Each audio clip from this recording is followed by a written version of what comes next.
Good evening and welcome to our special live coverage. I'm Liu Jiaxin joining you now from Beijing. Tonight, we are closely following the latest developments in Venezuela after an unprecedented U.S. military operation led to the forcible seizure of Venezuelan President Nicolas Maduro and his wife, their transfer to New York, and the alleged criminal proceedings in a U.S. court. President Maduro and First Lady Celia Flores have pleaded not guilty to all charges, including narco-terrorism and arms-related offenses. The next court date was set for March the 17th. Maduro faces 4 criminal counts: narco-terrorism, cocaine importation conspiracy, and possession of machine guns and destructive devices.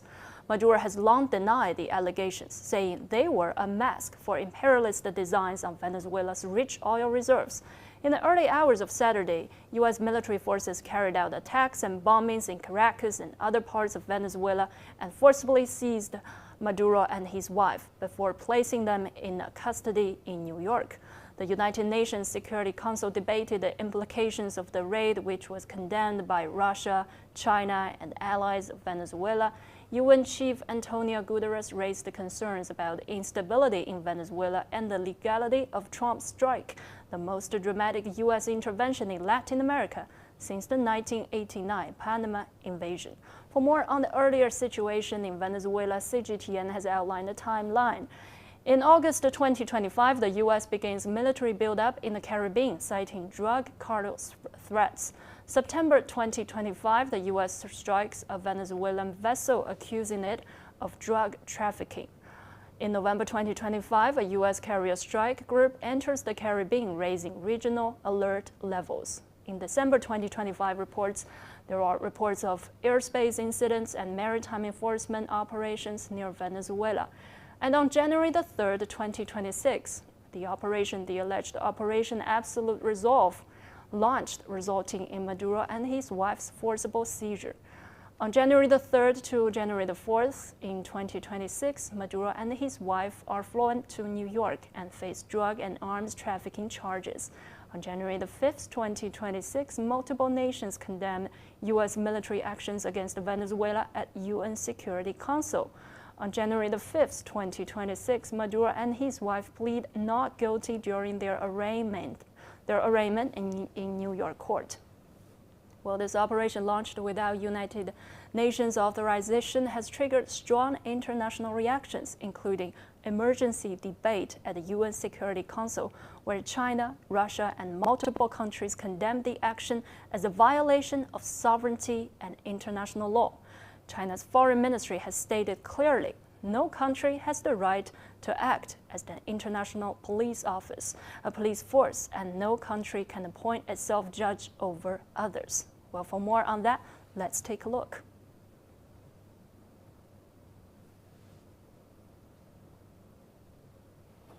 尊重委内瑞拉政府按照本国的宪法和法律作出的安排。没有哪个国家可以充当国际警察，没有哪个国家可以自诩为国际法官。昨天，联合国安理会就美国对委内瑞拉发动军事打击召开了紧急会议。中方代表发言强调，军事手段不是解决问题的出路，滥用武力只会导致更大的危机。中方坚定支持委内瑞拉政府和人民维护主权安全和正当权益，坚定支持地区国家维护拉美和加勒比和平区地位，愿同地区国家和国际社会一道，共同维护拉美和加勒比地区的和平与稳定。中方一贯主张，各国都应当尊重他国人民自主选择的发展道路，遵守国际法及联合国宪章宗旨和原则，大国尤应带头。没有哪个国家可以充当国际警察，没有哪个国家可以自诩为国际法官。中方倡导共同、综合、合作、可持续的安全观，尊重各国主权、领土完整，重视各国的合理安全关切，坚持通过对话协商，以和平方式解决国家间的分歧和争端。这是应对全球安全挑战、实现普遍和共同安全的中国方案。我们愿意同各国共同捍卫国际法权威，反对丛林法则，反对干涉内政，共同维护世界的和平稳定。And UN Human Rights Office holds the same one. International community must make clear that U.S. intervention in Venezuela is contravention of international law. China has reiterated its position. Disputes must be resolved through dialogue, consultation, and respect for sovereignty, not through force or unilateral coercion. As events continue to evolve from the courtroom in New York to debates at the United Nations, questions about law, power, and global fairness will remain at the center of international attention. We'll continue to follow the story closely. Stay tuned.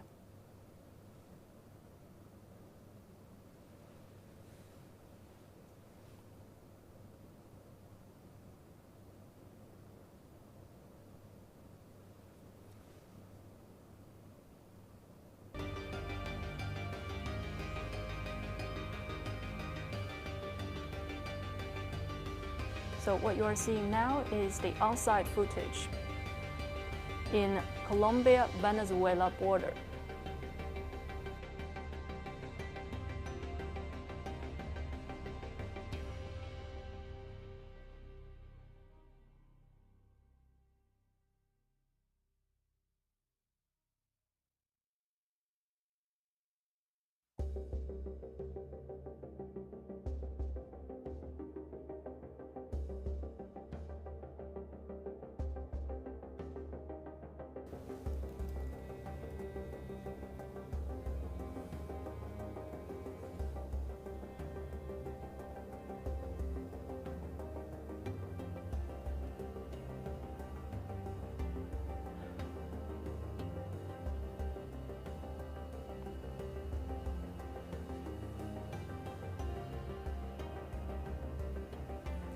So for those who just joined our live show, here's what happened earlier on Saturday.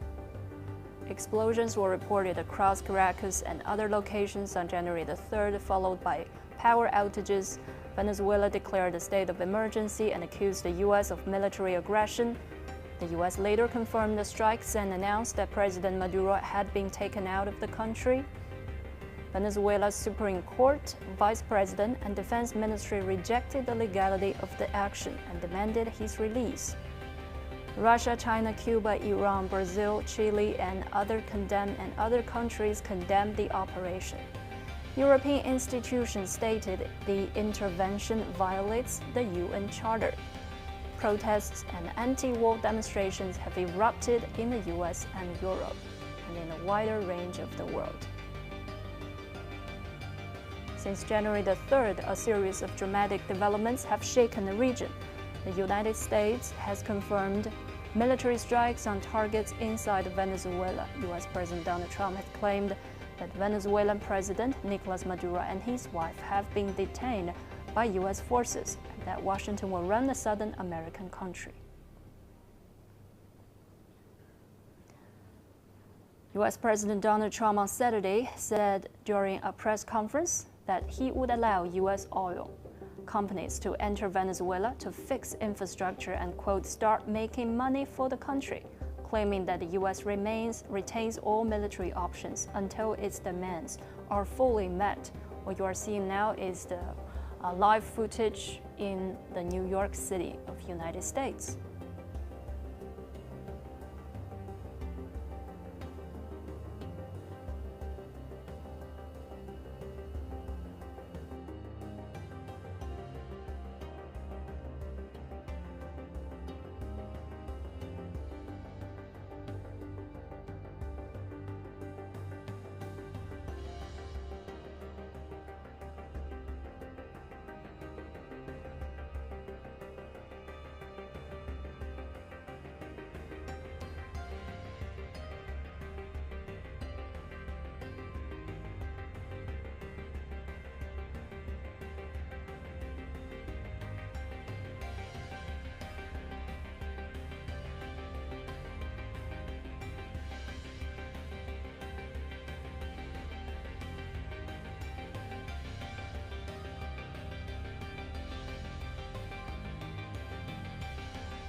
human rights. The ministry also reiterated China's support for regional countries and upholding Latin America and the Caribbean as a zone of peace. Adding that China stands ready to work with countries in the region and the international community to jointly maintain peace and stability. Take a listen. 中方一贯主张 China has always advocated that each country should respect the right of peoples of other nations to independently choose their development path, abide by international law and the purposes and principles of the UN Charter, with major countries taking the lead in doing so. No country can act as the world's police, and no country can claim the role of international judge. On Monday, the UN Security Council held an emergency meeting over U.S. military strikes on Venezuela. China's representative told the council that military action is not a solution, warning that misuse of force will only worsen the crisis. China's foreign ministry reiterated support for a common, comprehensive, cooperative and sustainable approach to security. Spokesperson Mao Ning said this means respecting countries' sovereignty and territorial integrity, addressing legitimate security concerns and resolving disputes through dialogue rather than the law of jungle. She also criticized the U.S. for disregarding President Nicolas Maduro's status as Venezuela's head of state by pursuing legal action against him in the U.S. courts, calling it a serious violation of Venezuela's sovereignty and a threat to stable international relations. Mao urged the U.S. to immediately release President Maduro and his wife and ensure their safety. Now, joining us for more discussion is Wang Peng, Research Fellow at the Institute of State Governance, Huazhong University of Science and Technology. Mr. Wang, thank you so much for joining us. First of all, is the U.S. trial of Maduro legitimate? Well, the answer is absolutely no. We know the arrest and trial of a sitting head of state by the U.S. military force fundamentally violate international law and undermines the principle of sovereign equality. First, under customary international law and the UN Charter, heads of state enjoy immunity from foreign criminal jurisdiction while in office, a norm essential to diplomatic order. Second, such moves erode trust in the rule-based international system, encouraging retaliation and fragmentation rather than cooperation. Third, unilateral U.S. actions bypass multilateral institutions like the International Criminal Court, setting a dangerous precedent that powerful states can selectively enforce justice. That reminds us something like Thucydides had written 2,000 years ago in his masterpiece Peloponnesian War, that the strong do what their power can do, while the weak suffer what they must. This behavior is certainly turning back the clock of history.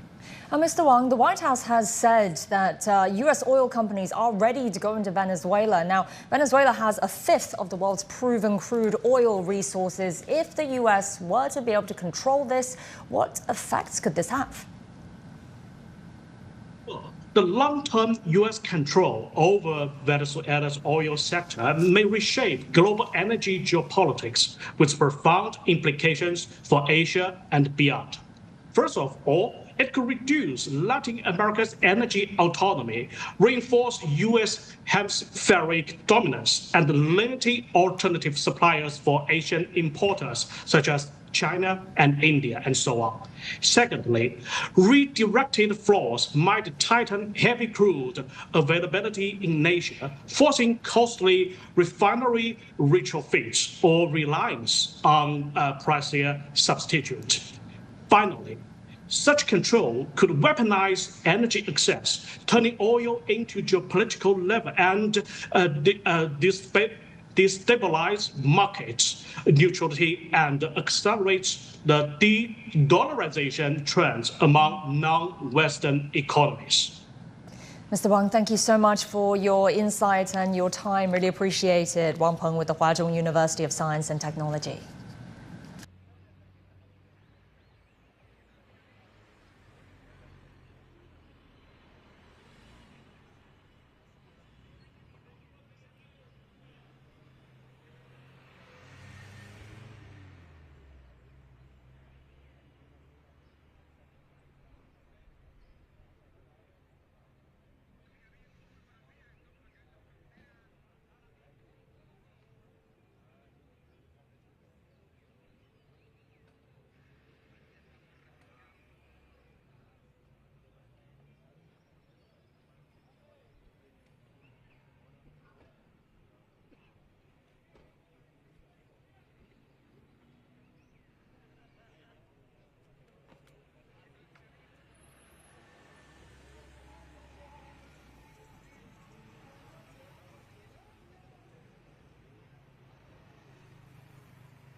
Hello and welcome back. I'm Jiaxin. You are watching our special live coverage on the latest developments in Venezuela.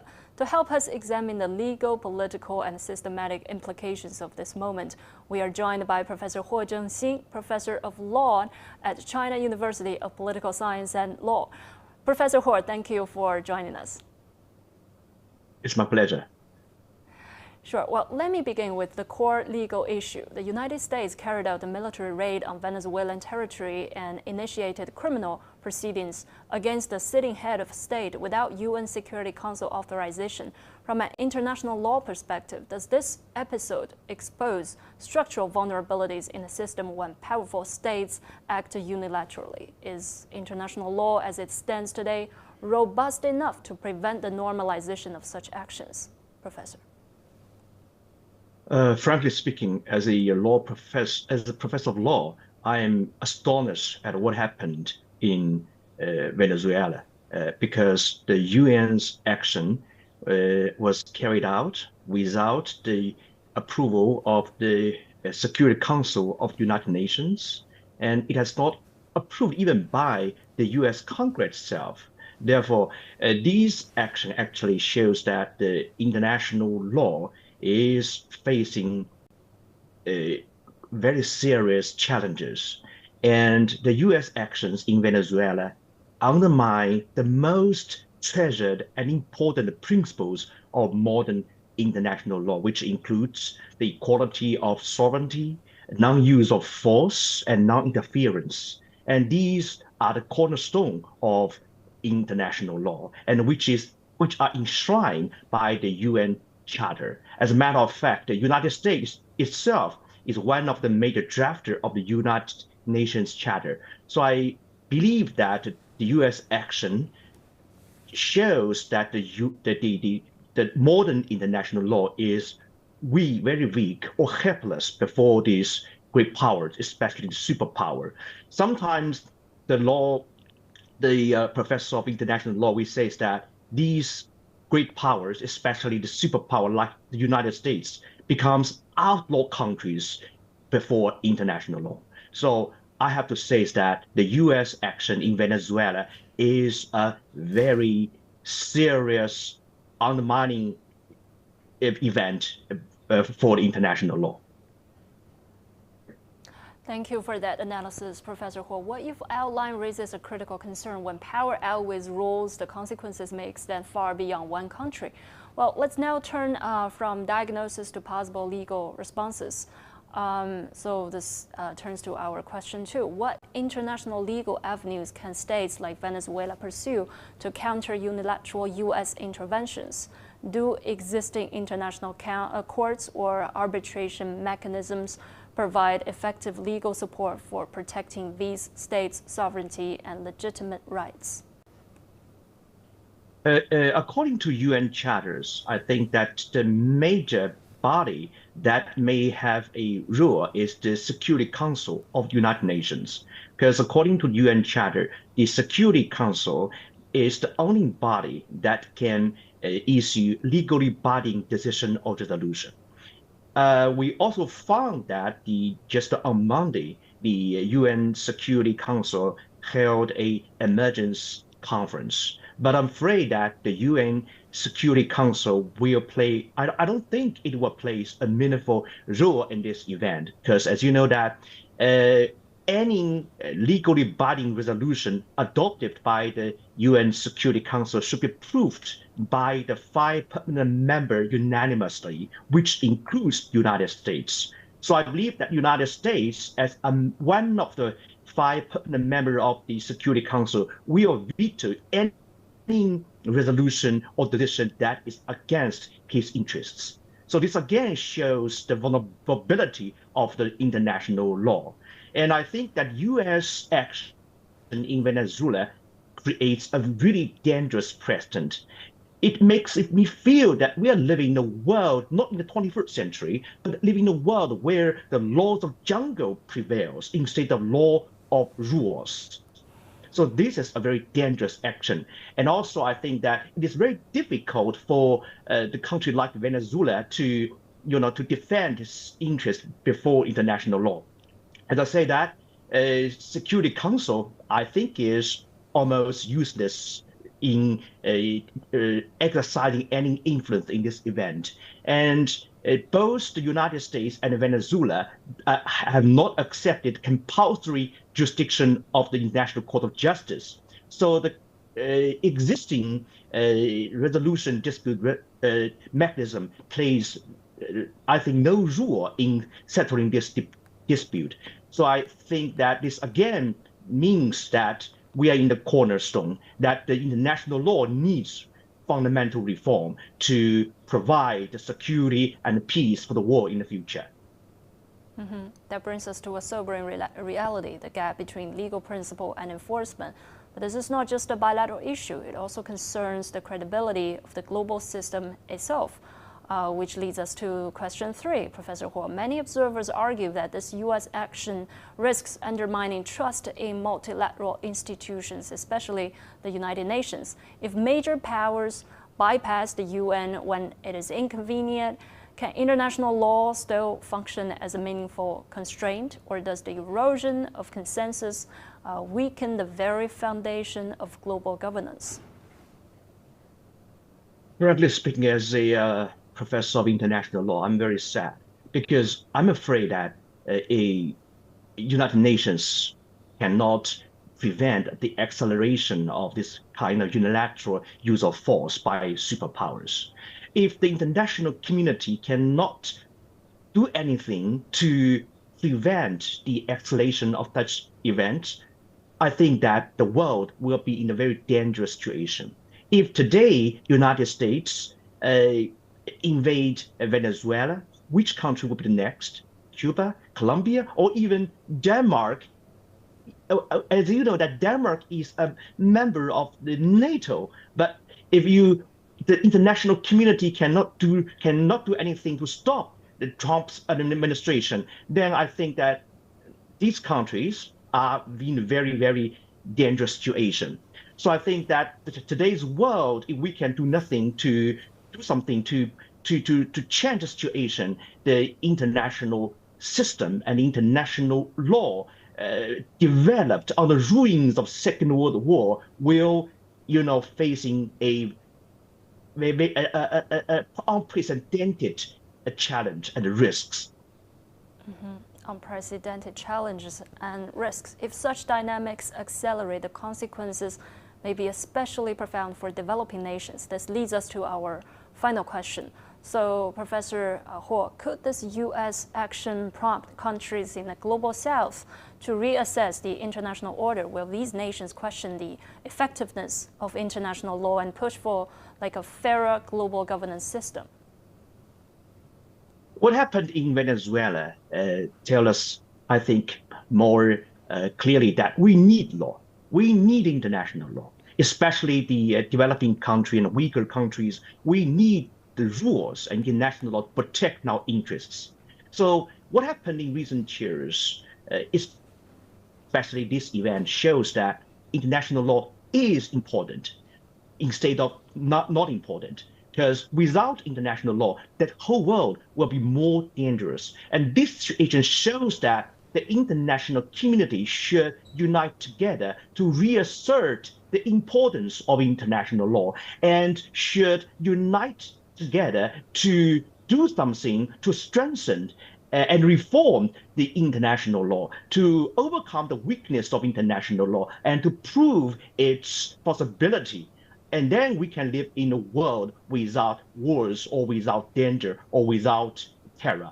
I think that's what we have to do before this event. Certainly, without international law, the whole world will fall into a complete chaos. Professor Huo, thank you so much for your in-depth insights. What is unfolding in Venezuela is more than a regional crisis. China has reiterated its position. Disputes must be resolved through dialogue, consultation, and respect for sovereignty, not through force or unilateral coercion. As events continue to evolve from the courtroom in New York to debates at the United Nations, a question about law, power, and global fairness will remain at the center of international attention.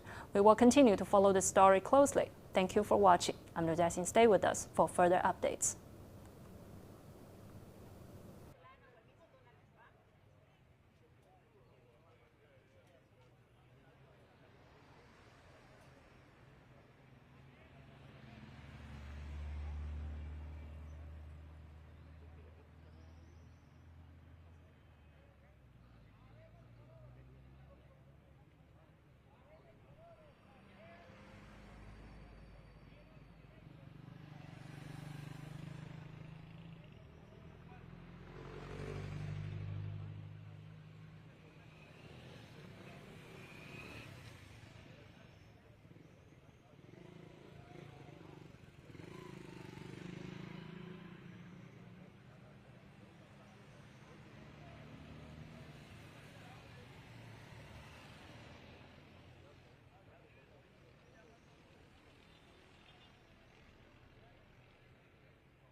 talked about democracy. Now it talks about oil.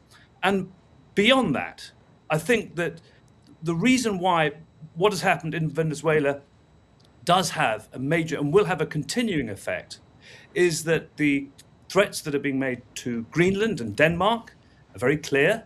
And certainly some of the Western leaders have been speaking out against that. The threats that have been made against Canada, another NATO member, have been very clear. And of course, in recent days, Colombia, Mexico, Cuba, the list goes on. So, if you're going to have a kind of a new world disorder built around declared areas of self-interest or national interest, the United States is claiming the Western Hemisphere. Presumably, this is why Trump is relaxed about Russia claiming parts of Ukraine and all the rest of it. This is no international order at all. This is anarchy. And I think people can see that. And this is what people are very worried about. This is the big difference, I think. It's quite naked aggression now. We've seen it in Ukraine. We've seen it now in Venezuela and other places. And a lot of countries around the world are feeling very, very nervous. Yes, a lot of countries are feeling nervous. Zhiguang, if you look at what happened, the U.S. talked about, narcotics, as a part of the accusation against Maduro and the leadership. And then they talked about oil, and then they talked about the sphere of influence. This is our hemisphere, and simply somehow no influence of our adversary or enemy should be existed in this region. What is really the U.S. going after, and what's the impact globally in terms of international relations, in terms of global order? Oh, well, I mean, I completely agree with the previous speaker's point of view, so I don't want to repeat all those comments. What I want to bring in further is the implication to Americans' domestic politics.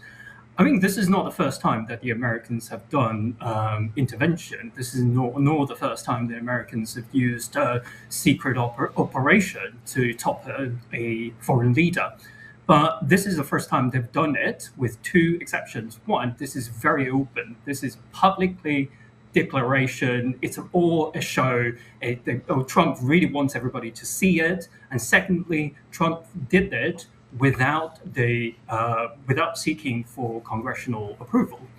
Now, the implication for that, beyond international order, I think it is more severe. The implication is to American domestic politics, because we could see it as if this is a Donald Trump's loyalty test. He, through the kidnapping of Maduro, he managed to make sure to test. There are generals and peoples who are behind him who are willing to act legal action without seeking congressional approval. And so based on that, he's basically gotten up a huge, a group of sort of close associate that are willing to do everything that he demands. And this has further implication to the United States domestic politics. Let's think about the upcoming midterm. If Trump again claims that his position of presidentialship was unlawfully deprived by some opponent, will he mobilize the same type of gang of people and do the same thing within America? I think this reminds us of a potential of true anarchy. Well, this is a very important question, I would say. And, for now, we can leave it for the Americans to sort out, I guess. Yes, we will obviously follow that closely, when the midterm election starts or begins there. But if we stick to this global impact, Anton, I will start with you here. So sphere of influence. Do you think the Trump government is serious, or the Western Hemisphere, somehow belongs to us? And what does that mean to Asia, to Europe? So basically, no rule of law, no international law, whatever to follow. Just we just follow our strength. The might makes right. Yes, absolutely. And for anyone who is surprised by this grim reality of human affairs, I would recommend reading Thucydides' Peloponnesian War, which is only about 2,500 years old, and runs through the very same arguments that we are talking about now. This has always been the reality of human affairs. One of the novelties that the 20th century introduced to geopolitics is to inject it with ideology and to create a language of international rights and human rights in which geopolitical decisions were regularly clothed.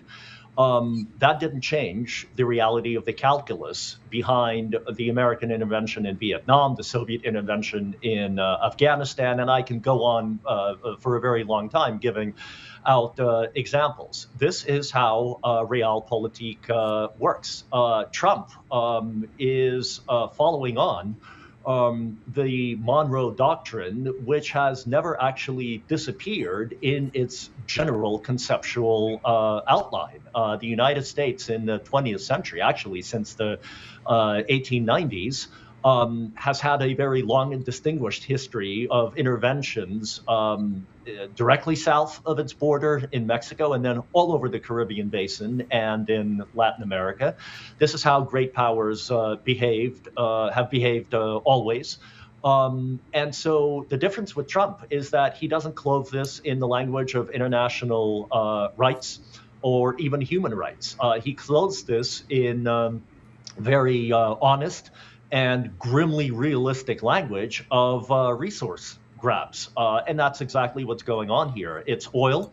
It's about the petrodollar. It is also about keeping Eurasian states, especially the great powers that have acquired some influence in Venezuela under Maduro, namely China and Russia, out of the Western hemisphere. The problem, of course, is that the global South is looking at this, and intelligent people there are understandably asking the question that if the United States considers the Western Hemisphere its playground and considers anything that happens there as a vital national security concern, then why is it that, for example, as NATO begins to move into Ukraine, are the Russians denied any kind of vital national security interests, and that in a country that actually is right on their border, unlike Venezuela, that is in another hemisphere, that being the southern hemisphere. Mm-hmm. And the same questions can be asked about China and Taiwan and a whole slew of territorial national security issues that all major powers, and minor powers, by the way, have on their borders. So again, as I mentioned before, no greater impetus to forums such as the BRICS Plus and other regional organizations could have been could have been activated than what the U.S. has done in Venezuela. And the interesting thing is that we do have a midterm election ahead.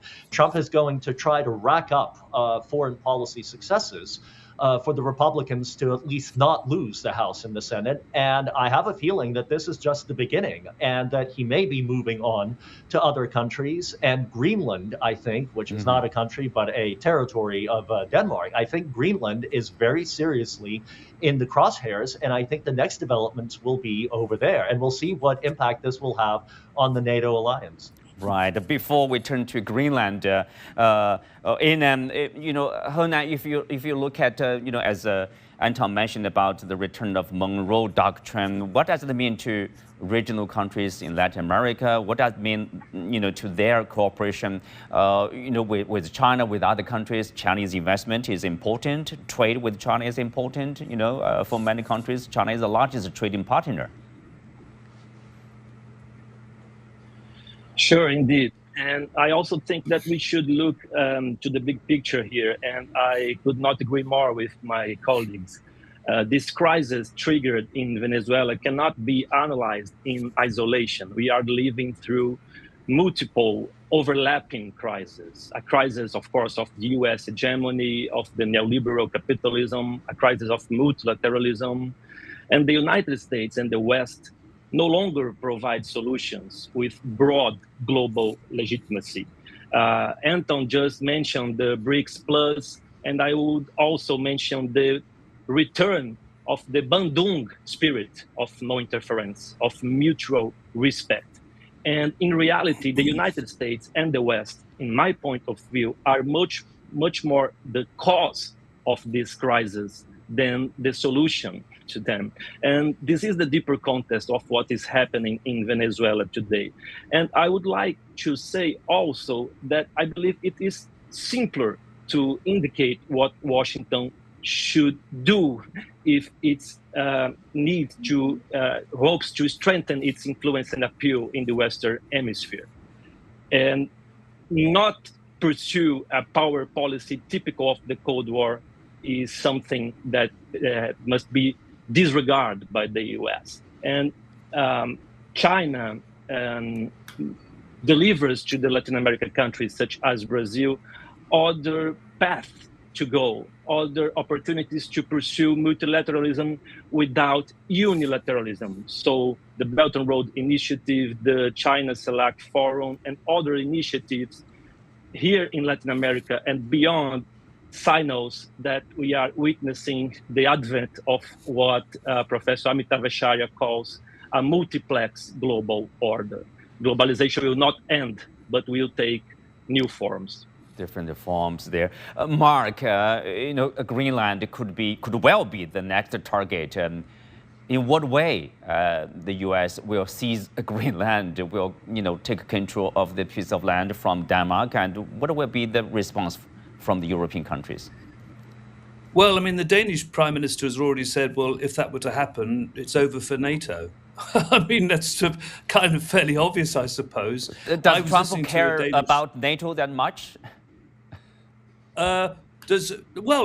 Very possibly he doesn't. But I mean, don't forget. I mean, this is the MAGA crowd have power currently. Things could be very different in a few months' time, in a few years' time. I mean, we're talking about the United States and a whole host of countries and spheres of interest. But I mean, in my lifetime, I've never seen quite such a naked and failing attempt, really, to influence global opinion. I mean, through the tariffs, through the threats, through the constant theatrics, Trump has created a whole array of former friends who have turned against him and against the United States. So there'll be plenty within the United States security apparatus and political apparatus and all the rest saying, this is doing so much damage to us. What do we do about it?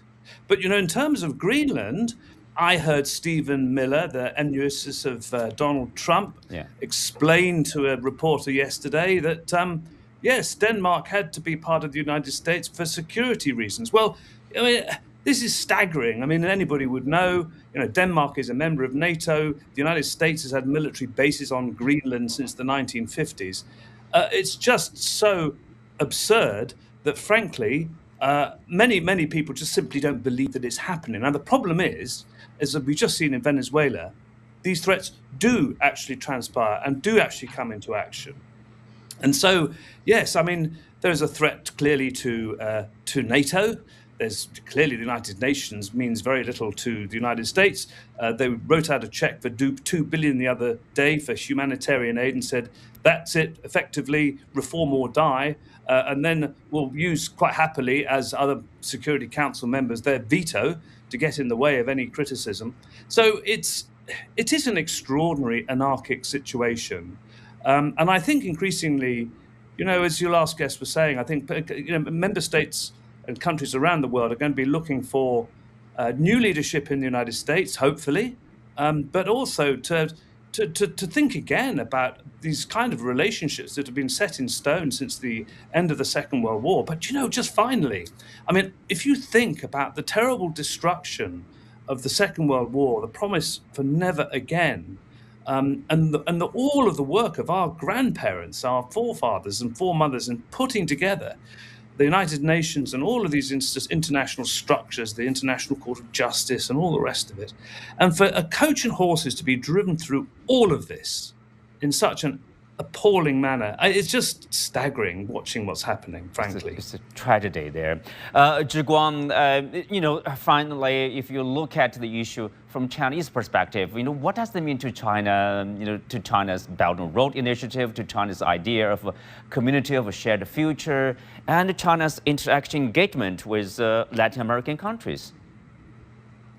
Well, I mean, China has always been and consistently been advocating the importance of multipolar world, and China has been acting upon it.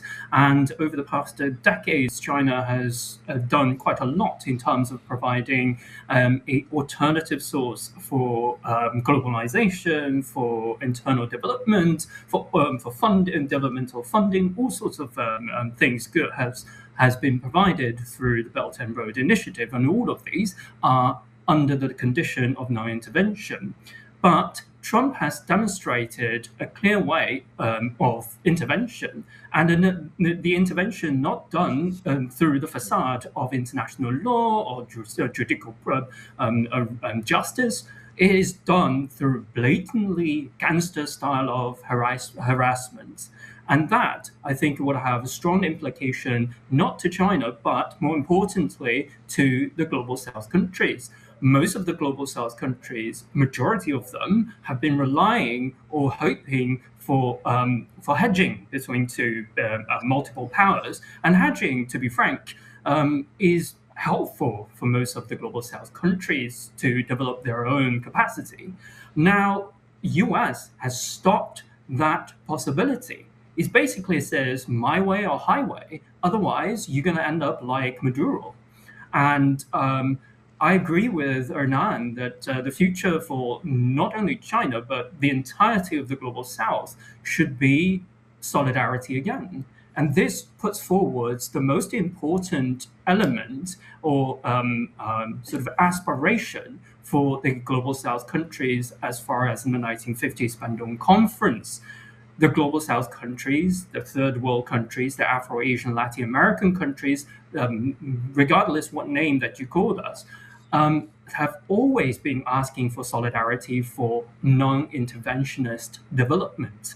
And solidarity, as we recognized, is the only way out for small and weak countries to be truly recognized as an equal partner on the international stage. So this, of course, has devastated impact, but it also has a sort of silver lining. I hope the silver lining would be, once again, reminding the global South countries, as well as the world together, for the importance of solidarity and longing for an alternative future for humankind.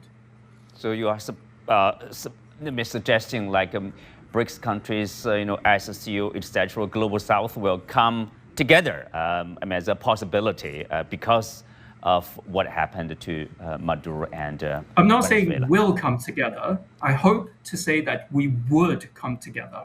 Thank you. With that, we are coming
Welcome to The World Today. I'm Su Yuting in Beijing. Our top story.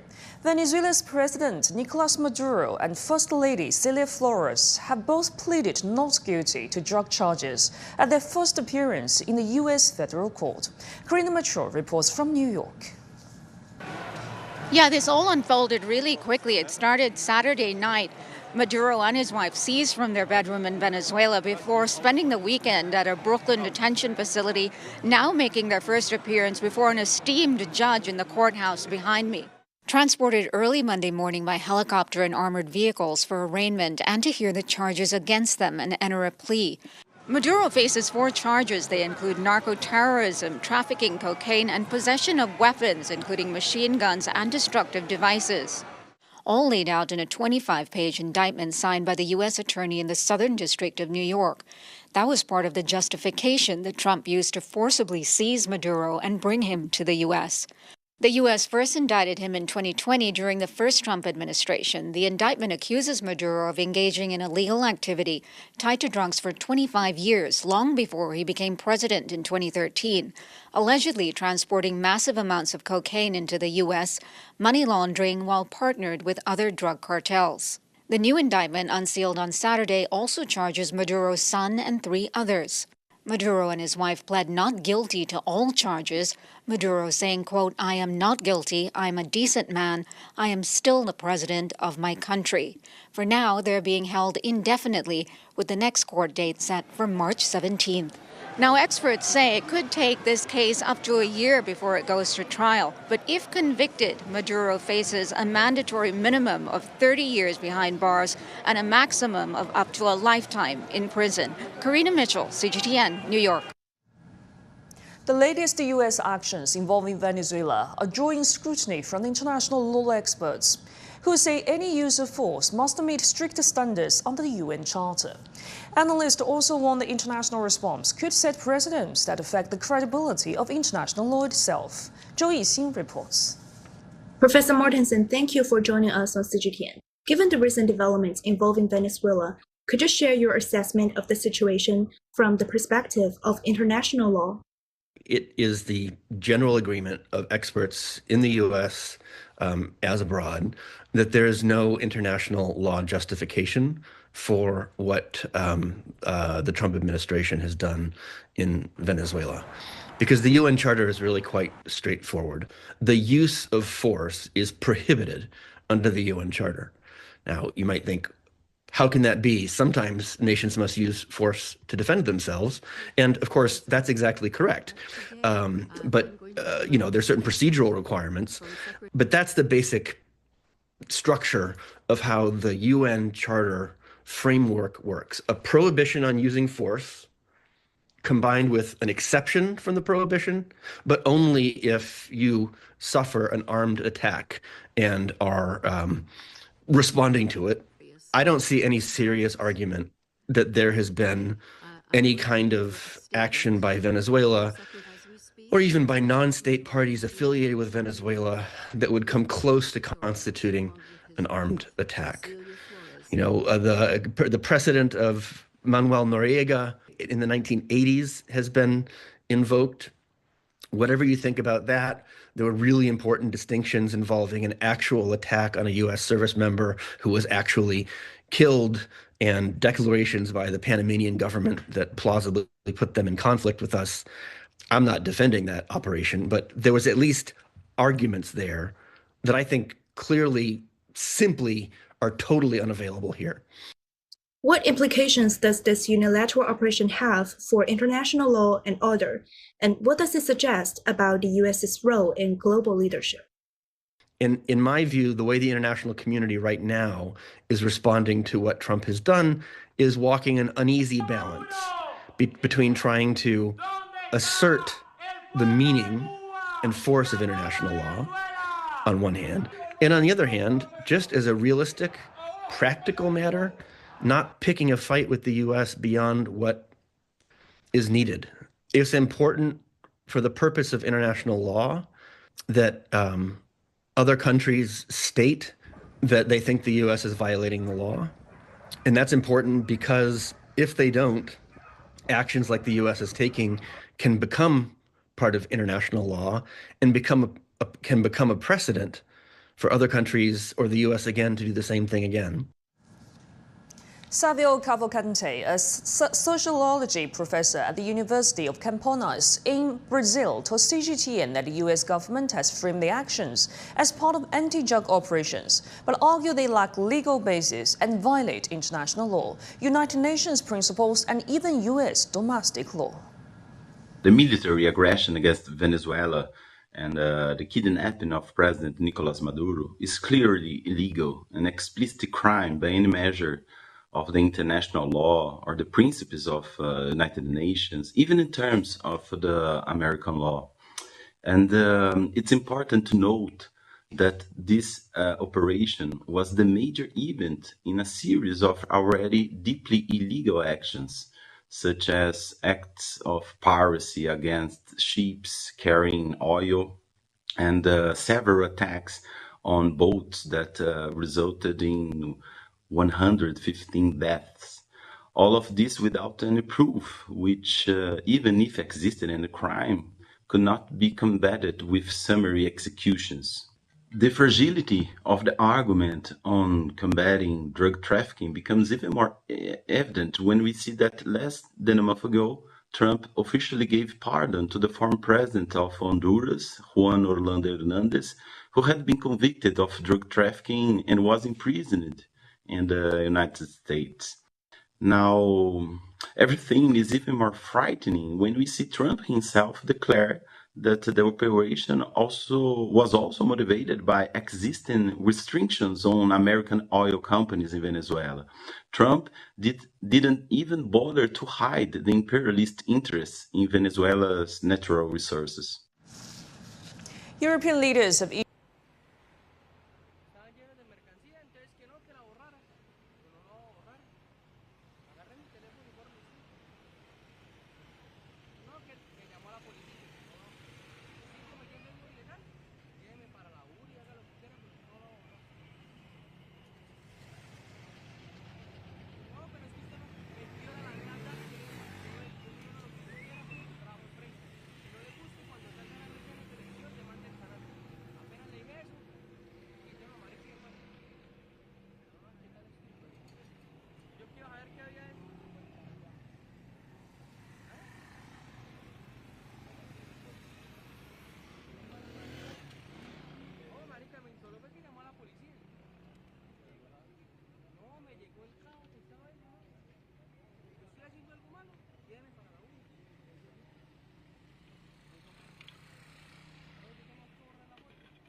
vas a cubrir, que allá son 5 horas más, porque ahí...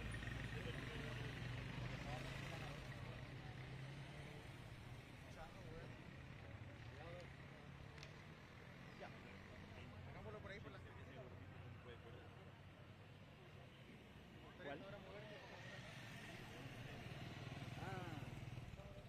Cumple otras funciones estratégicas dentro del ejército. Es como el equipo de rugby, que cada uno tiene su función.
Good evening and welcome back to CGTN's special live coverage on the latest developments of Venezuela crisis.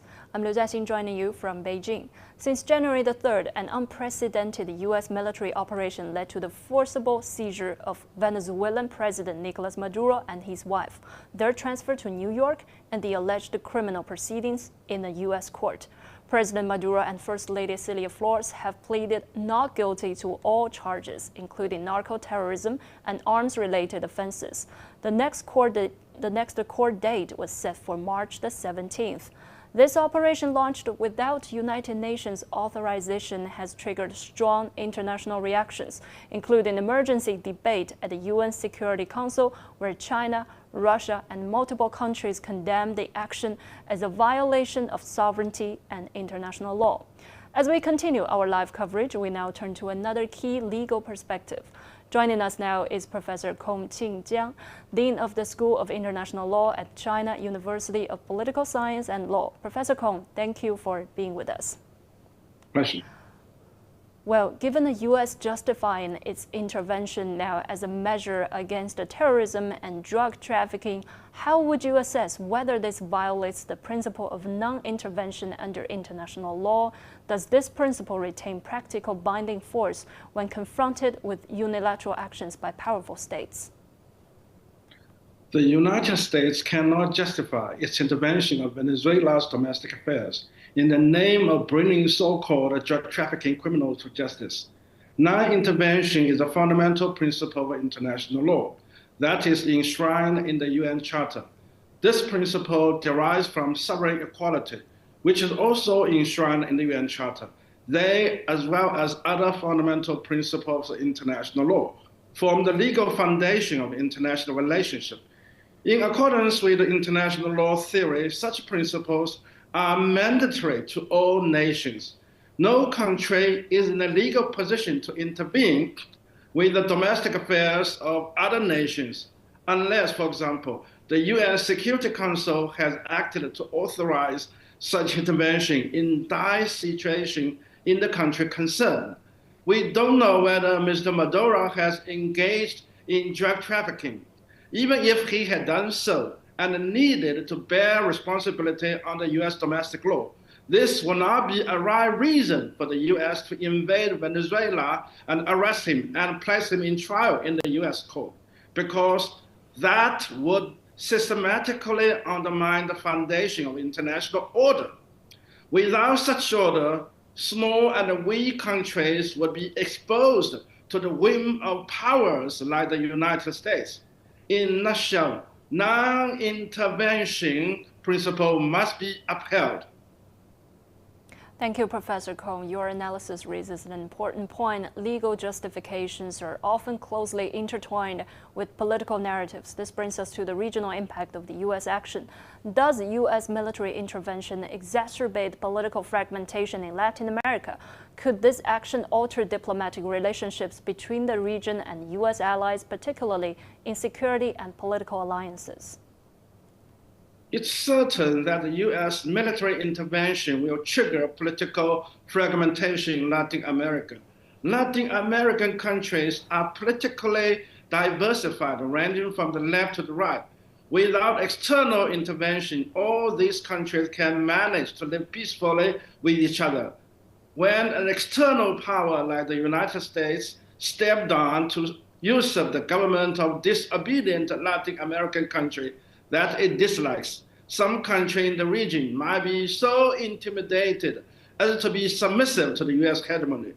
Worrying that a similar incident might happen to them, they might have to take side with the U.S. and even to form security and political alliances with the U.S. unwillingly. Certain other countries, like Colombia, might be angered by the U.S. hegemony, daring to stand up to the U.S. bullying. In a word, the U.S. intervention will have the effect of dividing or even polarizing the countries in the region. It's almost predictable. Sure, the sense of insecurity would define our new year now. Let's now look at how the wider international community may respond. The international community has expressed a deep concern about U.S. actions, with some nations issuing public condemnations. How do you think this global pressure will influence U.S. behavior? Could it undermine the U.S.-led post-World War II international order, and might it prompt other global powers to seek a fairer new world order? Indeed, after the U.S. invasion, the international community has expressed deep concerns about the U.S. actions, with some nations issuing public condemnation. Given that the U.S. is such a country that adopts a cherry-picking approach to the rules of international law, it's almost certain that the U.S. will attempt to justify its act by its so-called rules. Moreover, it will do what it may to derail any attempt of the international community to hold it accountable for the invasion. Supposing certain countries, including Venezuela itself, intend to have the UN Security Council adopt a resolution to make U.S. answerable to the violation, the U.S. will not hesitate to use its veto power as a permanent member of the Security Council, thus blocking the passage of relevant resolution, or even ruling out the possibility of deliberating a resolution proposal. To my understanding, the US-led post-World War II international order has already been in the process of disintegration due to the US action as such. Of course, while the old order is ruined, a new order might gradually take its roots, even though it might take decades or more. Other major powers that are willing to provide a public goods will thus be given a room to play a bigger role in shaping a new order, which is fair, inclusive, and first of all, incompatible with unilateralism. China has voiced its unswerving support for multilateralism. While condemning unilateralism, it has put forward its own vision of global governance. History will witness how China will contribute to the shaping of a new international order. Speaking of new international order, this naturally leads us to a more fundamental question about the future of international law itself. Can the Venezuela case be viewed as a turning point in the evolution of international law regarding state sovereignty? Does international law need reform to better address the actions of major powers and unilateral interventions? Yes, the Venezuela case can be viewed as a turning point in the evolution of international law. More and more people have realized the current international law needs to be reformed to better address the action of major powers and their unilateral interventions. Of course, the international community shall be patient towards such a reform agenda. Take the core designing of the UN institution, collective security, as an example. Under the UN Charter, the UN Security Council takes primary responsibility for maintaining international peace and security. The resolution it may adopt concerning international peace and security are binding on all the nations, even it's about the use of force against a country that is responsible for the unlawful acts that pose a serious threat to international peace and security. Unfortunately, due to the veto power of each of the 5 permanent members of Security Council, the Security Council is almost unable to adopt a resolution that is against this permanent member of the Security Council. That is to say, as far as a single permanent member of the Security Council is concerned. On the one hand, it's mandated the primary responsibility of maintaining international peace and security in the name of collective security. On the other, the power to veto any possible resolution of the Security Council that is granted to it in the name of collective security as well, allows it to block all possible resolution that is against its interest, even if it itself has engaged in an act that pose a serious threat to the international peace and security.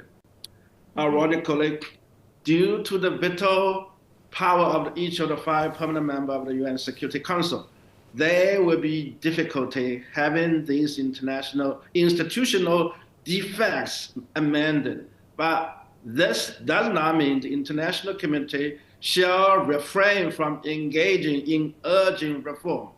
As a matter of fact, failure to respond to such unlawful and unilateral intervention by hegemonic power, or even failure to respond in a timely manner, will amount to be a reward to the bullying state, even though it will be difficult for the international community to build a consensus on the future international order. One thing is clear: it's important to take the first step. Speak out your anger. No more bullying, no more unilateral intervention. Mm-hmm. As global power dynamics continue to shift, the question is no longer only about rules, but about how consensus is built. As global power dynamics shift, how do you see the international community forming a new consensus in the evolving landscape of international relations, particularly in balancing unilateral actions by major powers with multilateral cooperation? It really matters that the international community act to form a new consensus in the evolving landscape of international relations. In addition to what I said in the above, we need to uphold the fundamental principles of international law that are embodied in the UN Charter. They are the result of the historical lessons throughout the two world wars. It was the sacrifices of millions of people that taught the countries how to coexist in peace, respect for sovereignty, and a non-intervention above all. So this is what I think we need to do in order to address the problems that may be brought about by major powers in the form of unilateral interventions. Thank you. Professor Combe, thank you for your thoughtful and comprehensive insights. Please have a good night. Well, as debates continue at the United Nations and across capitals worldwide, one question remains central: how the international community can uphold sovereignty, fairness, and stability in a rapidly changing global order. We'll continue to follow developments closely. Stay tuned.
está haciendo la pata.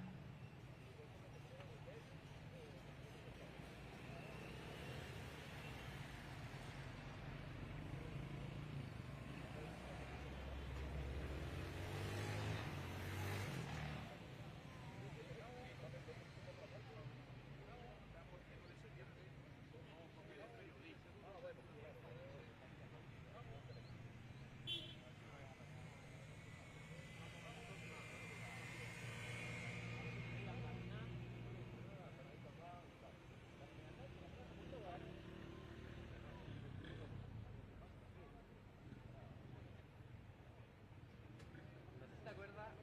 ¿Ya lo jugaste cuando el chico? No, yo me acuerdo que sí. Este juego en el cual uno decía una palabra y había un clic que tenía que señalar la oreja a la otra persona. No sé, comenzaba una frase y terminaba absolutamente otra al final de ese círculo. Bueno, algo así pasa también acá, también con muchas teorías, explicaciones o especulaciones de lo que puede ser el futuro de esta llamada cúpula de hierro de Nicolás Maduro. Así es, durante la jornada de ayer, algún medio de comunicación, la verdad es que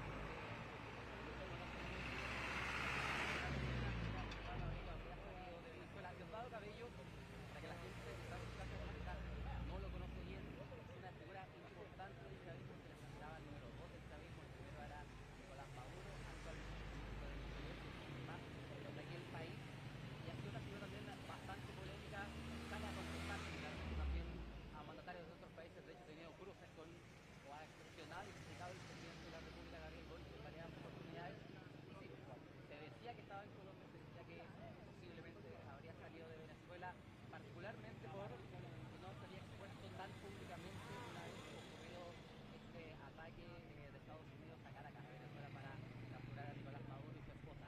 Él mismo, durante la jornada de ayer en noche, también subió a Instagram con otros dispositivos rápidos ahí de Venezuela, del gobierno venezolano, realizando una especie de patrullaje, ronda cerca de Caracas, así que por lo menos esta información que especuló y que no fue confirmada por absolutamente nadie, se retrotrae, también la figura de Diosdado Cabello, está en Venezuela. Diosdado Cabello, que ojo, tiene también algo que decir dentro de la investigación que hicieron los Estados Unidos en contra de Nicolás Maduro y su esposa por narcoterrorismo. Ayer salió un documento que se especulaba donde se afirmaba que él era el nexo entre, por ejemplo, el ejército de Venezuela, parte de estas guerrillas que eran acá en la zona, particularmente en Colombia. En un momento estaba el ejército de liberación nacional junto con las FARC, que disputaban territorios actualmente se hace un poco más en la clandestinidad, con estas como funciones que van quedando, pero parte de estos documentos que fueron publicados y que fueron dados a conocer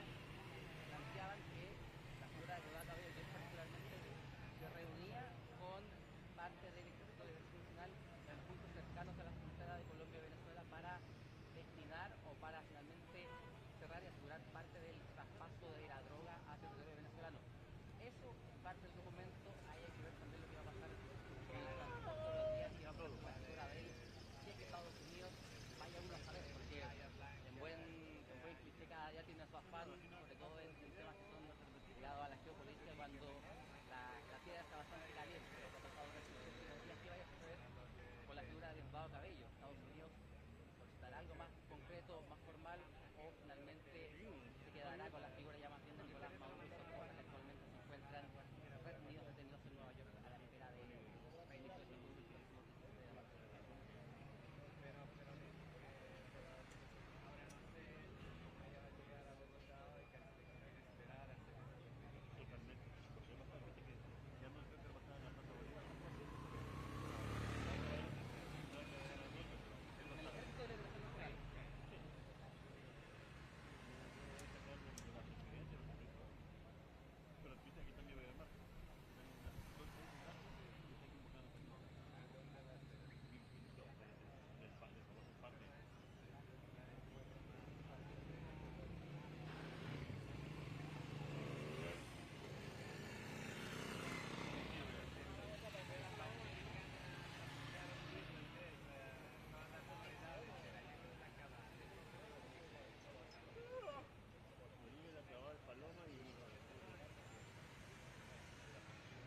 Hello and welcome back. I'm Liu Jiaxin. You are watching our special live coverage on the latest developments in Venezuela. As our live coverage of the Venezuela situation continues, we now turn to a broader global risk perspective. Joining us now is our CGTN reporter Li Zhao, who has been closely tracking international risk assessments and U.S. foreign policy trends. Li Zhao, thank you for being with us. Thank you so much for having me again. According to a report cited by South China Morning Post, the Eurasia Group has identified the United States as the single greatest source of global risk, ranking this assessment as its top international watch item. So how should we understand this conclusion, and why has it resonated so strongly across international policy circles? You know, Jiaxin, I actually read the same report. Eurasia Group listed the United States under President Donald Trump #1 risk to global stability. Eurasia said that Trump would continue to work to dismantle any checks on his power and capture U.S. government machinery to use against its enemies. But not just the group, also scholars and political analysts right here in the UAE as well, because I'm in the UAE right now. I actually read an article yesterday by Khaleej Times, that's some local media. They've talked to some of the political analysts here from the region, and the analysts say, although the U.S. has carried out unilateral military strikes in other nations as well, this is the first time of its kind that a sitting leader was a target. They've talked to experts like Jesse Marks, he's the CEO and executive director at Rala Research and Advisory LLC, and he called the Trump's move a mafia-style politics. Now, Marks said the U.S. president is willing to use military force to compel sovereign leader to bend to his will. Now, let me quote him here: labeling a foreign leader narco-terrorist and using that designation to authorize regime change sets a troubling precedent. He also called it a persistent degradation of international law, adding that the U.S. strikes on Venezuela were conducted without congressional approval, also without a UNSC Security Council mandate, and without any recognized legal framework for extraditing a sitting head of state.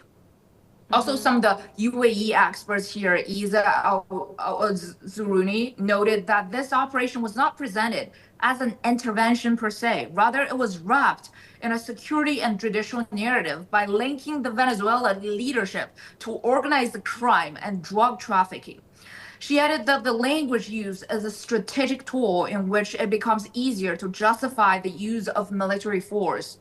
And also, let me quote her here: the use of force outside a UN mandate or a clearly defined framework of legitimate self-defense effectively redefines sovereignty as a state's ability to protect itself rather than a guaranteed right. This is a dangerous shift in the logic of international system. Sure, Li Zhao, since you are based in the UAE, which is in the heart of the Middle East, you know this region better than us. Could you briefly outline the U.S. maximum pressure strategy toward Iran and explain its direct impact on Iran itself and on the broader Middle East situation? Absolutely. As you said, Jiaxin, I think since the forceful seizure of Venezuelan President Maduro by the U.S. forces at the weekend, Trump and also members of his team have sent warnings to several other governments, not just here in the Middle East, which includes Iran, but also those of Colombia, Cuba, Mexico, and Greenland. That's a self-governed territory of Denmark. Now, before the attack on the Latin American country, Trump had already sharpened his rhetoric against Iran. On Friday, he threatened military action over Iran's handling of protests that's sparked by frustration over rising cost of living. During his talks with Israeli Prime Minister Benjamin Netanyahu in Florida at the end of 2025, Trump warned of further strikes if Iran rebooted its nuclear program or expanded its missile arsenal.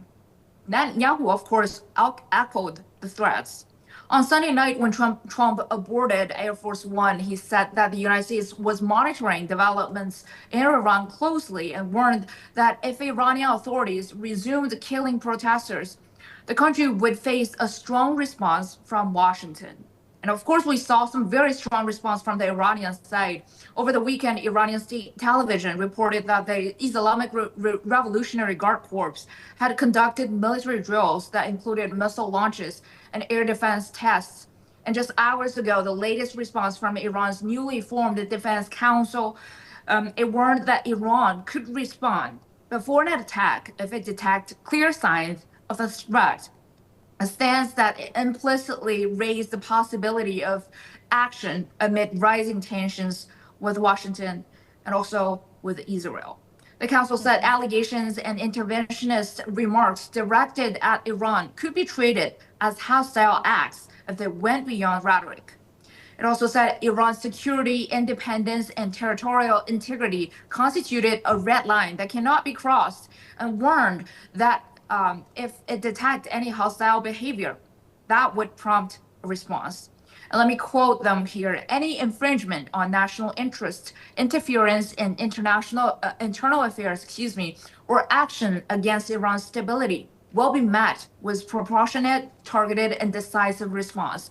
And escalation and threatening language and interventionist conduct that goes beyond verbal posturing may be interpreted as hostile behavior. That was from Iran's newly launched Defense Council just hours ago. And you've pointed out that U.S. military actions across different regions are increasingly challenging a multilateral, rules-based international order. So in your view, how serious is this impact and how does it mean for global governance institutions that were built around multilateralism? I think that's a great question. You know, the U.S. intervention into Venezuela really prompted reckoning throughout the Western Hemisphere, but also around the world. Now, the move has opened up a new set of questions. First off, I think a lot of people are questioning that question. Is it legal for the U.S. to run Venezuela? And that raised the question again of how the U.S. president intends to run Venezuela alongside the newly inaugurated president of Venezuela. Let me quote a few experts here because we're talking about international law here. One of the experts I've read, Rebecca Ember, and she's a professor at Cardozo School of Law, and she's also a former senior U.S. State Department lawyer. She told New York Times that she did not see a legal means for the United States to run Venezuela. So according to her, that sounds more like an illegal occupation under international law, and there is no authority for the president to do it under domestic law. And another question, did Maduro's extraction violate international law? And according to the New York Times, the moves appears to violate the United Nations Charter, a treaty that the United States has ratified.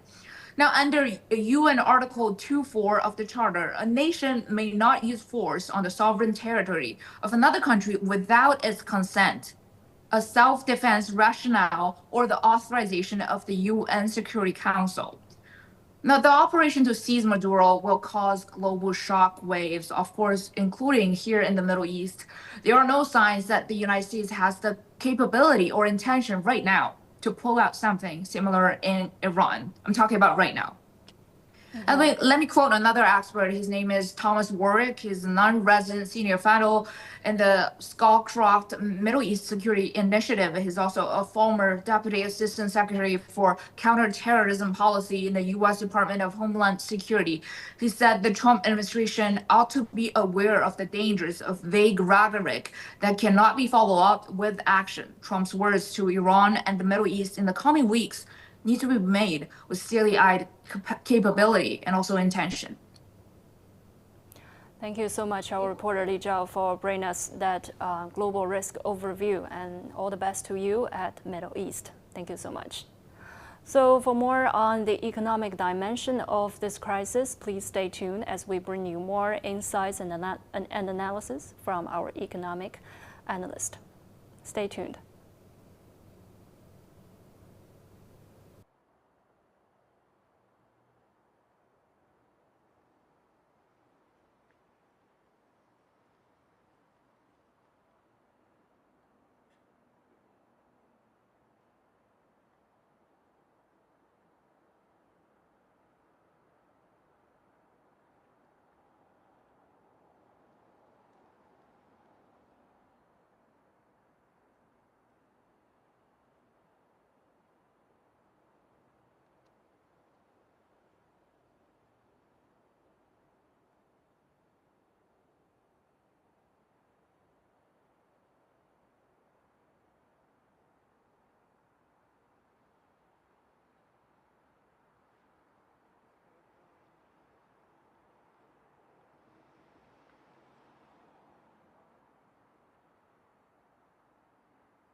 just speaking to reporters there, and what he said was that he is a sick country, that the president is a sick man that has drug marijuana factories and likes to cocaine selling.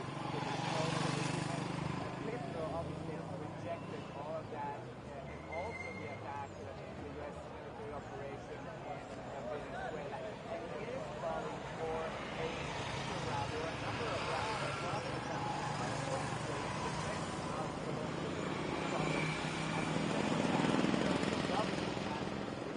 Colombia, this government in particular, has done everything they can to try to stop drug trafficking. Petro has insisted many times that the production of the drug is at an all-time high during his government.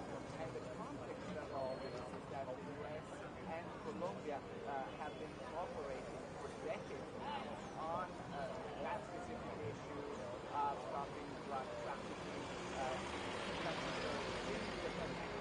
They share intelligence, they share operations, and that has continued despite the sparring between the governments. So what we're seeing on one side is that the relationship is strong, while at the presidential level you see a lot of harsh words and sparring, and while this is happening now with they're all making their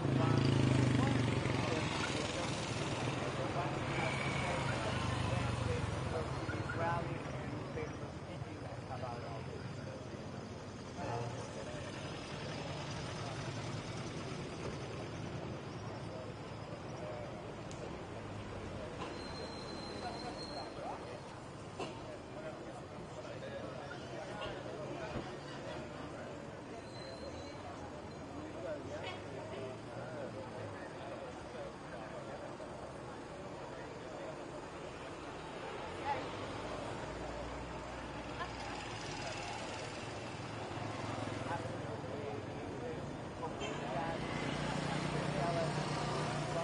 Hello and welcome back to our special live coverage on the latest developments happening in Venezuela.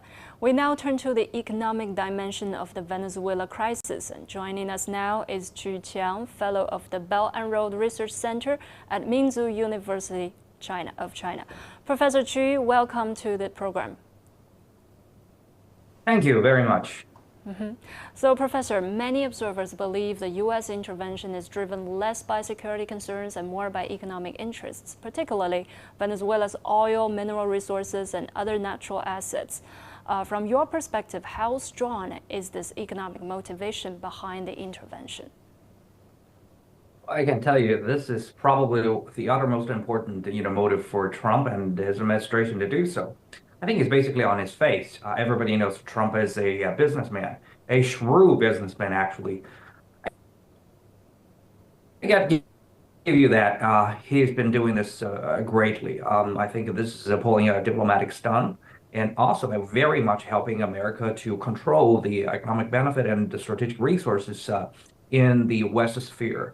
Well, I think the number one target for these, military action is that because Venezuela, a lot of people probably don't know that they are actually the number one oil reserve in the whole world. They have actually 17% of explored oil reserve, about probably 300 billion barrels. This is more than Saudi Arabia and like the UAE and Qatar, pulling together.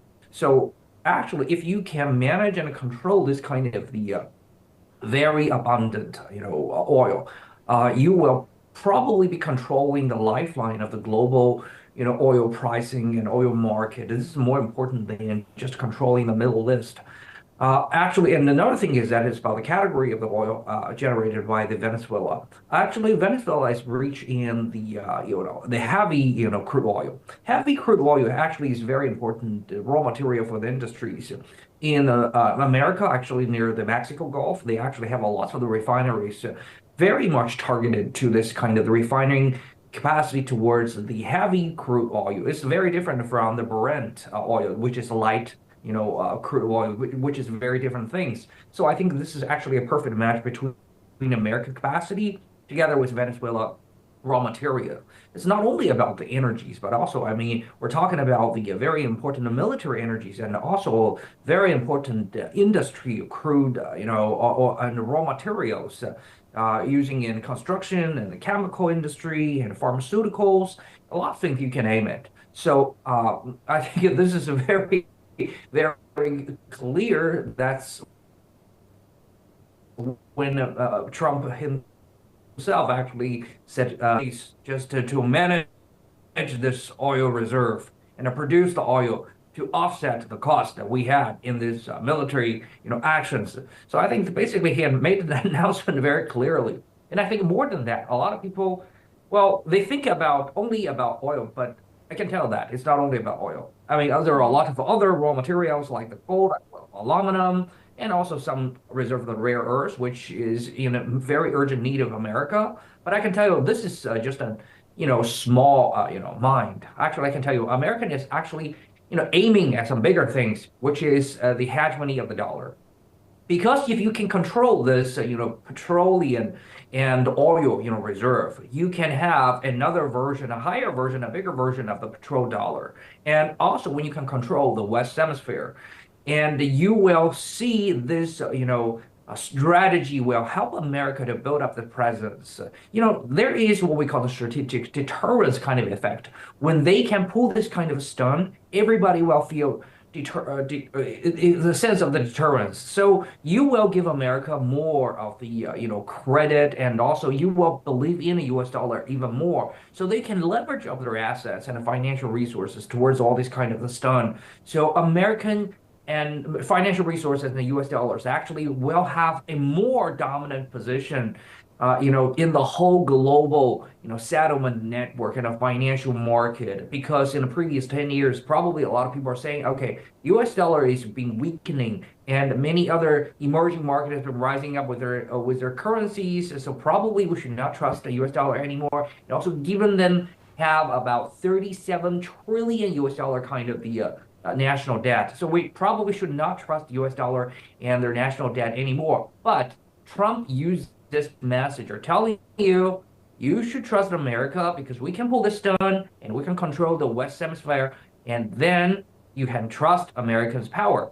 And also, thirdly, I think there is a bigger thing in there is that they're going to control, if they can control the Venezuelan oil productions, they can probably together, because America themselves is not an oil user anymore. Is a oil producer and one of the largest for now. And America has probably the #1 shale gas and shale oil producer of the whole world. If they can control Venezuela, they can manage and probably build the hegemony in the oil pricing and oil market. What does that even mean? If they can control the oil price, well, profit is just one thing. The more thing you want to control is a geopolitical order. Guess who don't want the oil price to be controlled by America? Iran and Russia. So if they can control the oil prices, the threat from Iran and Russia is not the thing anymore. They can manage how this country will evolve domestically and in the international market. So that is the 3 steps and the 3 bigger things you're going to see out of this action of Trump. We're sure that this issue is larger than oil, just as you just mentioned.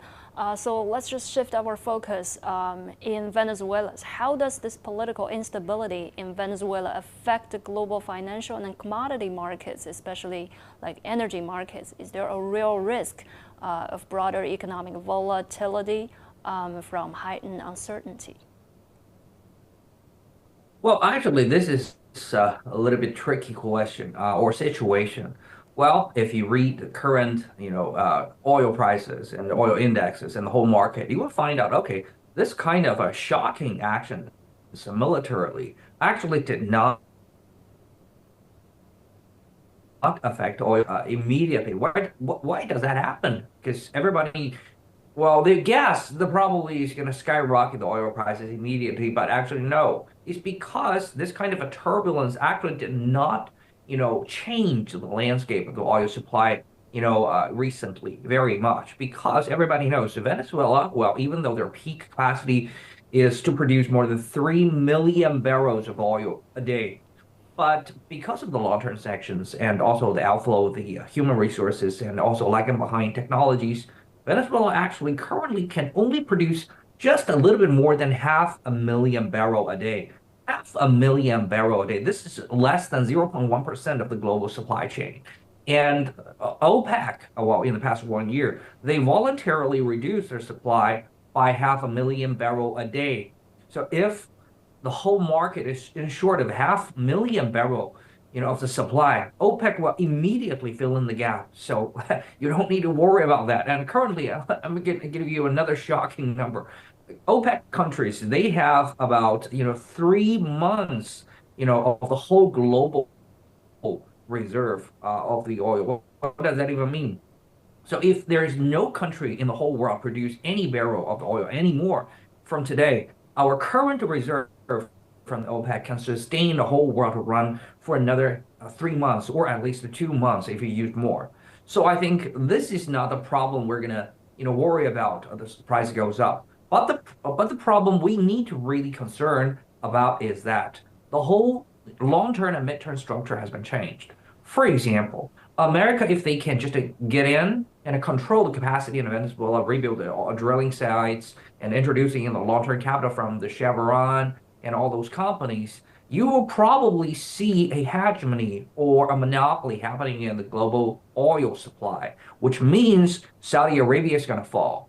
Qatar is going to fall, UAE is going to fall, letting alone Iran and Saudi Arabia, Iran and Russia, and even Indonesia. So those countries who have a say actually in the international geopolitical conflicts or all kinds of the play, but now they're losing their voices because the oil prices can be manipulated by Americans single-handedly. This is not only a political issue, but also in the economic side. Well, guess the large oil users like Japan, South Korea, China, and also Singapore, all those countries actually, well, we can just bargain from different suppliers. Like, okay, I think your oil is so expensive, I'm probably going to buy from another supplier. But now you don't have a choice because America make a decision in oil prices. You don't have a choice. So that's going to be a problem. And more than that, probably a lot of people do not, anticipate that is about spillover effect. It's just more than the oil itself, because we're talking about the heavy, crude oil. It concerns a very long supply chain in the chemical industry. For example, an asphalt, which is, very important daily consumptions in the construction businesses. You will pave the road with the tar, right? And that actually coming out of the heavy crude oil. So America not only manipulated the oil prices, but also they can control the downstream products along with that. So lots of the raw materials and commodity prices can be manipulated along with that. And that spillover effect can even go to the food market. You're going to see, here is my forecast. You're going to see major humanitarian crisis happening in Venezuela immediately. The food prices is going to go up, according to my modeling, it's going to go up more than 60% or even higher to more than 80% to start with in just 1 year. I'm not even talking about 2027. I'm just talking about 2026, just 1 year, after this. So, and also because all this supply chain and energy consumptions in the oil and all the other chemicals be controlled by America, so the global food prices will also go up. We're not only talking about Venezuela. I think this spillover effect in the food prices will also hurt Africa, Latin America, South Asia. And the things you're going to see is a full-scale panicking, happening in all over the supply chain, not only the oil, but everything. I think you've mentioned a lot of countries, and this uncertainty is being more and more watched by developing countries. Might other developing countries become more cautious in their economic and energy policies, fearing similar external interventions? Oh, yes. This this basically has been changed to what we think about the world, how it should run anymore. Well, I think after the Second World War, everybody agreed on a simple framework of the globalization, right? All countries are equal. No matter how big or small you are, you need to be respected.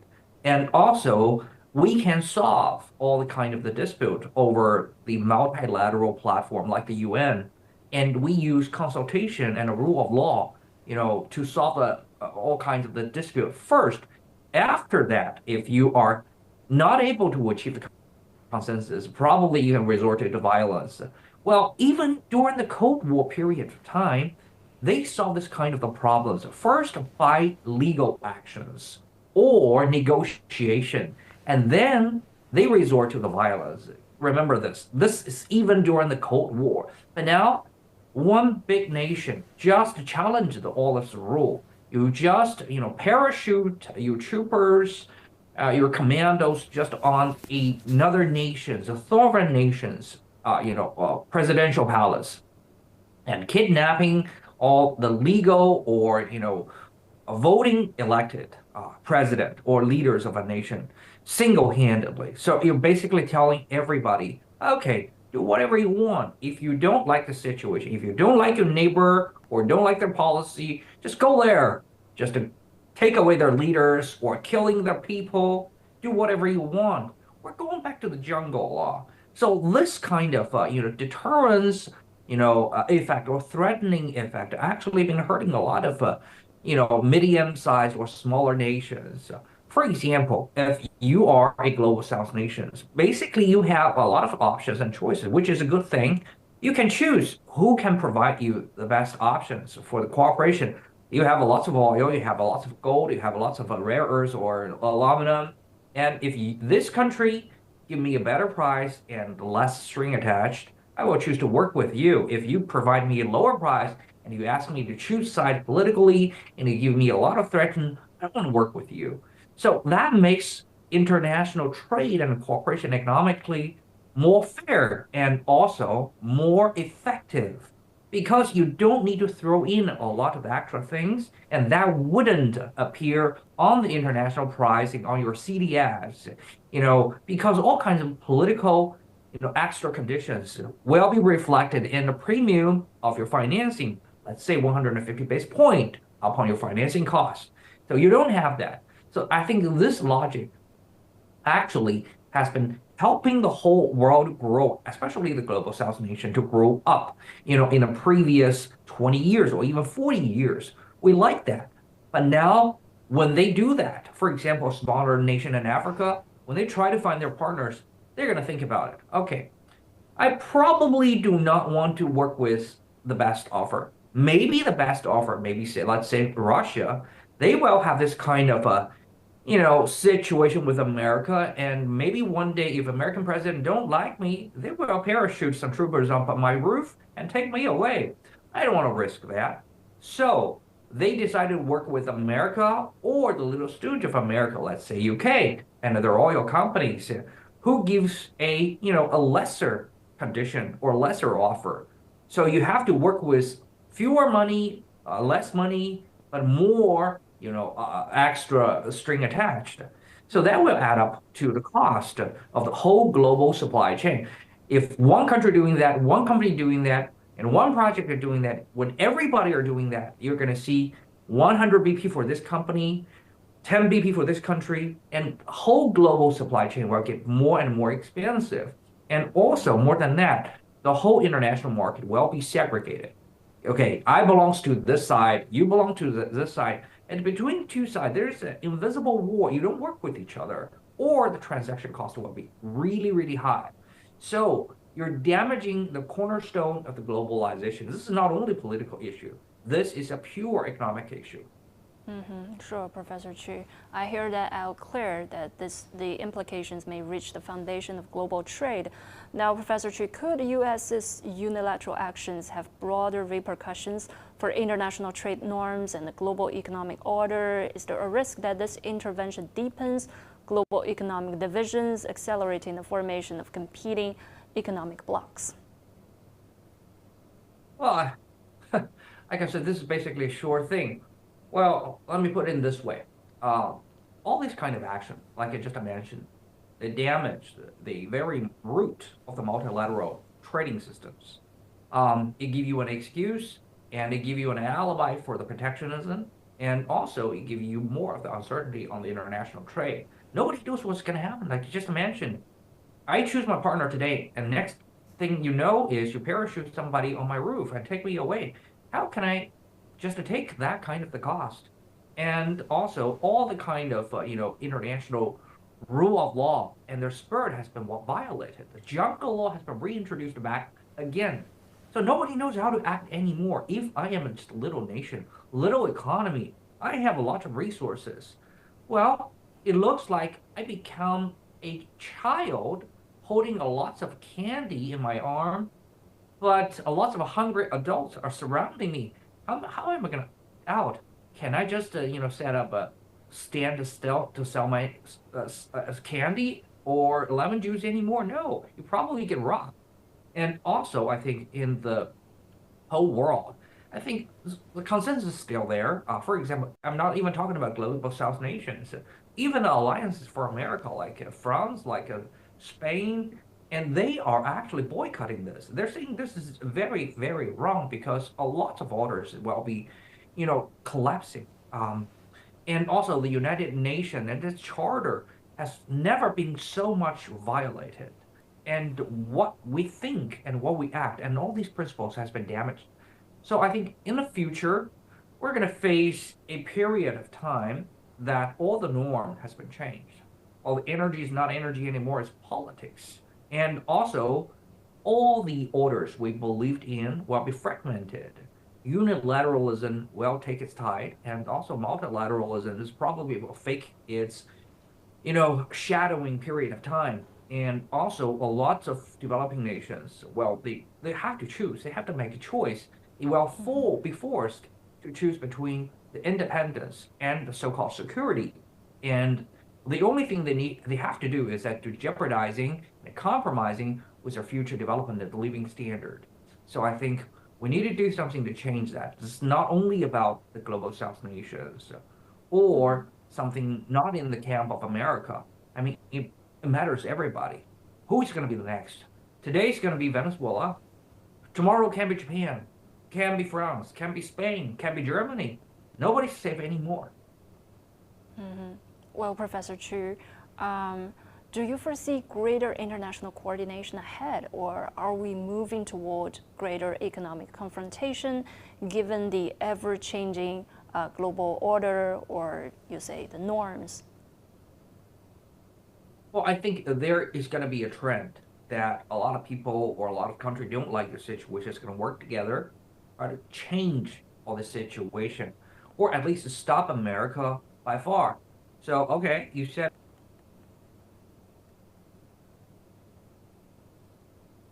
we can restore the situation a little bit or go back on the right track again. So I think that this is probably the most optimistic assumptions because, like I mentioned, even UK don't like this, France don't like it, Spain don't like it, Germany don't like it. Well, I think not mentioning about global South nations, everybody condemns this, behavior. Only a few nations supported Trump to do so.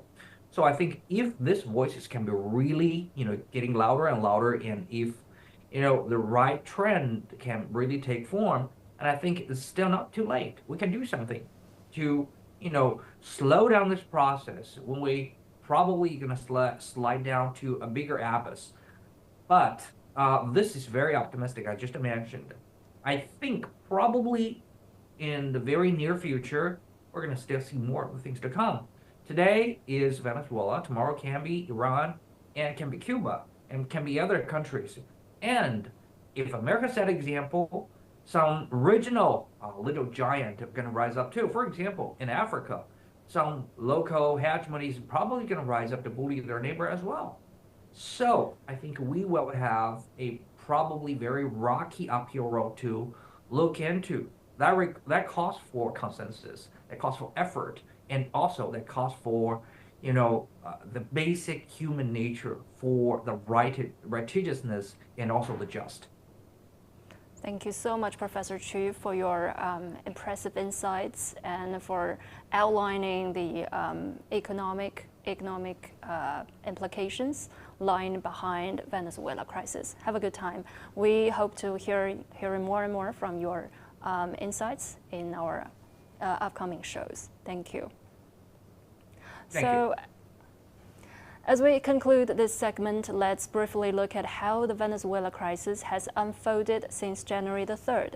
What began with a sudden U.S. military operation has rapidly escalated into a political, legal, and economic crisis with global implications. Venezuelan President Nicolas Maduro and his wife were forcibly seized and brought to New York, where they pleaded not guilty to U.S. charges. The United Nations Security Council has debated the legality of the action, with multiple countries voicing serious concerns. Across Latin America and beyond, questions are being raised about sovereignty, intervention, and the future of multilateral order. Meanwhile, markets are watching closely, aware that instability in a major energy-producing country can ripple across the global economy. Chinese Foreign Ministry spokesperson Mao Ning on Tuesday said no country has the right to act as the world's policeman or presume itself an international judge, stressing that military force is not a solution to disputes. Thank you for staying with us. That's a wrap for today's show, and I'm Liu Jiaxing coming to you live in Beijing. Please feel free to subscribe to our CGTN official accounts on multiple social media outlets. Thank you.